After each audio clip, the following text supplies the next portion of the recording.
बिस्मिल्लाहिर्रहमानिर्रहीम। Half truth यानी आधा सच के साथ मैं हूं शाहिद रैन। नाजरीन, पंजाब की 20 सीटों के ज़मीनी इंतखाबात के नताइज तकरीबन आ चुके हैं और इन 20 सीटों पर वाज़ेह बरतरी पाकिस्तान तहरीक इंसाफ ने हासिल कर ली है। ना सिर्फ इन 20 सीटों के ज़मीनी इंतखाबात में वाज़ेह बरतरी हासिल कर चुकी है, बल्कि जो पंजाब के तख्त लाहौर के वज़ीर आला का जो फ़ैसला होगा उसके लिए भी जो दरकार नंबर्स थे वो पाकिस्तान तहरीक इंसाफ ने हासिल कर लिए हैं।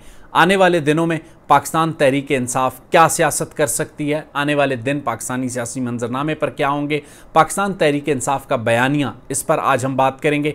सबसे पहले बात करते हैं 20 सीटों के ज़मीनी इंतखाबात पर। सबसे पहले ये मानना पड़ेगा कि बहुत से तज्जिया निगारों के तज्जिए तबसरे गलत साबित हुए, जिन्हें पाकिस्तान तहरीक इंसाफ के बजाय पाकिस्तान मुस्लिम लीग नून एक वाज़ेह अक्सरियत लेते हुए नज़र आ रही थी। उन्होंने भी आज ट्विटर पर अपने जो है एतराफ़ किए, उन्होंने अपनी गलतियों को तस्लीम किया। मैं ज़ाती तौर पर अपने तबसरों के हवाले से बताना चाहूँ, मेरी ये राय थी इब्तदा में कि ये नताइज 8-8-4 हो सकते हैं। 8-8-4 क्या हैं?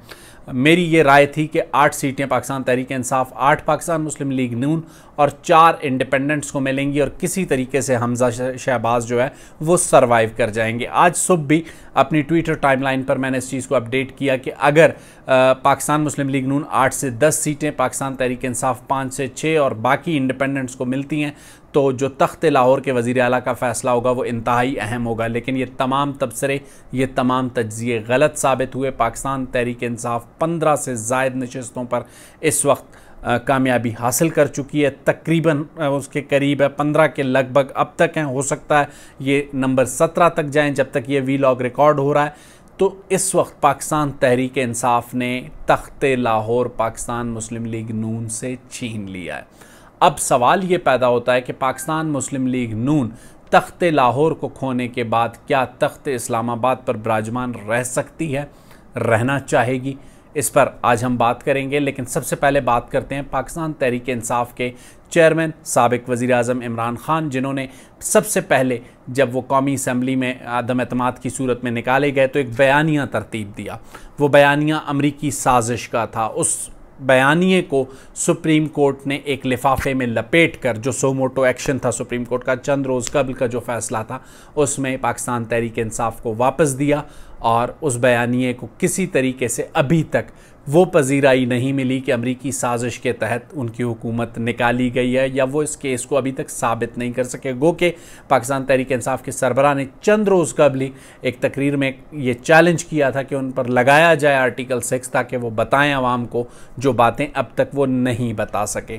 लेकिन इस सारे पॉलिटिकल गेम में जो गेम ऑफ चेंज था, जिसे regime change operation Pakistan Tehreek Insaf और उनके लोग कहते हैं, उसमें पंजाब के 20 MPAs ने हमजा शहबाज को वोट दिया, फ्लोर क्रॉस किया, वो डी-सीट हुए एक फ़ैसले के तहत अदालत के, और उनके डी-सीट होने के बाद ज़मीनी इलेक्शन था इन 20 सीटों पर। और बताया ये जा रहा था कि ये सिर्फ ज़मीनी इलेक्शन इन 20 सीटों का नहीं है, बल्कि ये लिटमस टेस्ट होगा आम आइंदा इंतखाबात का। और बज़ाहिर बहुत से तज्जिया निगारों के, जैसे मैं आपको पहले बता चुका हूँ कि एक तज्जिया था कि पाकिस्तान मुस्लिम लीग नून बासानी 12 से 14 सीटें जीत सकती है, कोई उसे 16 सीटें। इवन पाकिस्तान तहरीक इंसाफ के अपने लोग भी गूमगूं की सूरत हाल में थे। लेकिन आज जब नताइज मुकम्मल हो चुके हैं, पाकिस्तान तहरीक इंसाफ तकरीबन 15 सीटें जीत चुकी है और जो रन ऑफ इलेक्शन होगा, पाकिस्तान तहरीक इंसाफ के जो कैंडिडेट होंगे सुप्रीम कोर्ट के फ़ैसले के तहत आइंदा चंद रोज़ में वज़ीर आला पंजाब का दोबारा जो इंतखाब होगा, तो वाज़ेह नंबर इस वक्त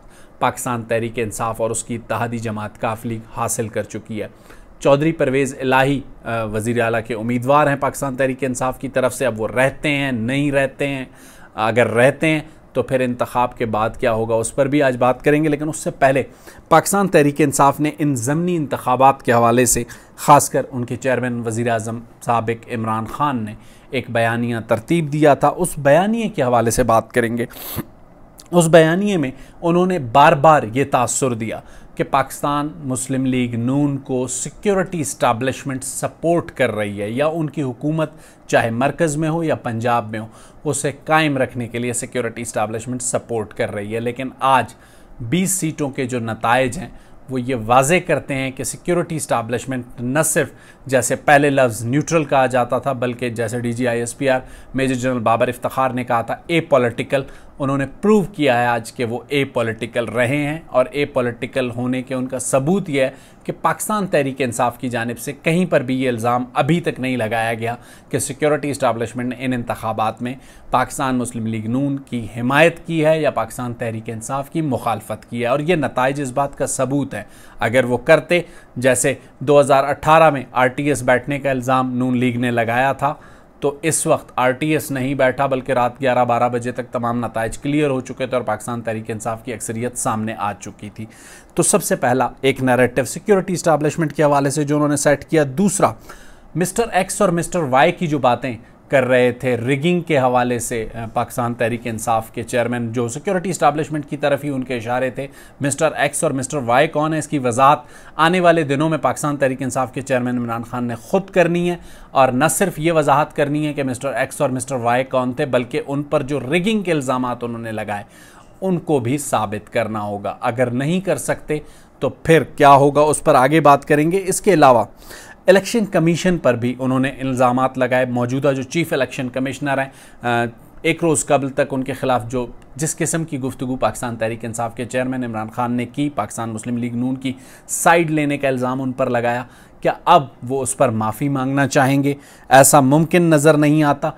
लेकिन अगर इखलाकी सियासत थोड़ी सी भी पाकिस्तान तहरीक इंसाफ में रह गई है, तो इन नताइज के बाद उन्हें न सिर्फ सिक्योरिटी इस्टेब्लिशमेंट से बल्कि चीफ इलेक्शन कमिश्नर से माफ़ी मांगनी चाहिए अपने उन इल्ज़ामात पर जो इस इलेक्शन कैंपेन के दौरान उन्होंने सिक्योरिटी इस्टेब्लिशमेंट पर जो है बिल वास्ता और बाकायदा जगह लगाए इलेक्शन कमीशन के सरबराह पर, तो उन पर उन्हें माफ़ी मांगने की ज़रूरत है। और वैसे ही खान साहब कहते हैं कि यू टर्न लेना कोई बुरी बात नहीं है, यू टर्न पर ही कुछ गुफ्तगू आगे चल कर करेंगे। क्या खान साहब एक और यू टर्न लेंगे कौमी असम्बली के इस्तीफ़ों के हवाले से, उस पर बात करने से पहले एक चीज़ जहन में रखिएगा कि पंजाब के इलेक्शन की कामयाबी के बाद वज़ीर आला पंजाब अब पाकिस्तान तहरीक इंसाफ और उसकी इत्तेहादी जमात काफ लीग का आने के इम्कानात वाज़े हो चुके हैं, और तकरीबन अब इसमें कोई रुकावट नज़र नहीं आती नंबर गेम के हिसाब से।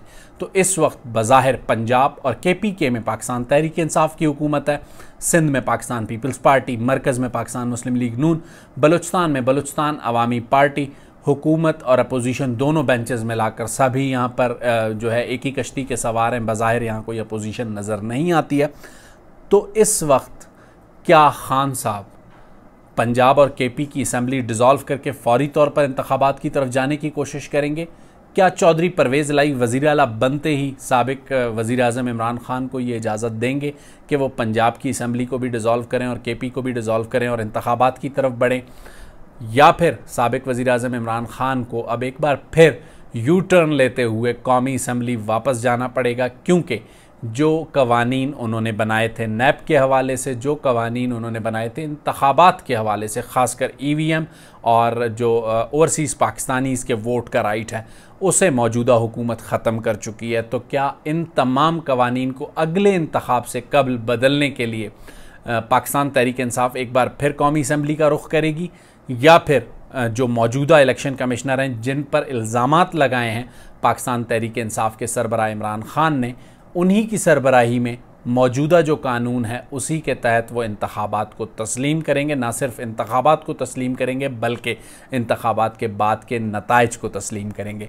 तो इस वक्त जो गिवन सिचुएशन है उसमें बज़ाहिर पाकिस्तान तहरीक इंसाफ की विन विन सिचुएशन है, लेकिन लॉन्गर रन में जो पॉलिटिक्स पाकिस्तान तहरीक इंसाफ ने करनी है उसमें बड़े मुश्किल फ़ैसले हैं, और वो फ़ैसले ऐसे हैं जो फ़ैसले करने के बाद उसकी ज़िम्मेदारी पाकिस्तान तहरीक इंसाफ को लेनी होगी, उनके चेयरमैन इमरान खान को लेनी होगी।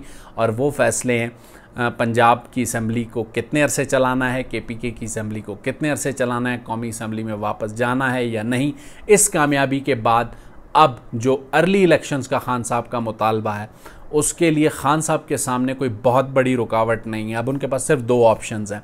एक ऑप्शन वो नए चीफ मिनिस्टर का इंतखाब करवाते ही KP और पंजाब की असम्बली डिज़ोल्व कर दें, या फिर वो इन असम्बलियों को चलता रहने दें और एक यू टर्न लेकर वापस कौमी असम्बली जाएं और फिर एक बार एक हुकूमत गिराने की कोशिश करें और तहरीक अदम एतमाद लाएँ। पाकिस्तान मुस्लिम लीग नून की जो सरबराही में कायम PDM की जो गवर्नमेंट है, जिसमें पाकिस्तान पीपल्स पार्टी और ANP जो कि गो के PDM का हिस्सा नहीं है, वो भी इस इत्तेहाद का हिस्सा हैं। 2 वोटों की अक्सरियत पर यह हुकूमत खड़ी है। अब खान साहब अगर कानून बदलना चाहते हैं नैब का, EVM का और ओवरसीज़ पाकिस्तानीज़ का, तो उसके लिए उन्हें कौमी असम्बली वापस जाना होगा।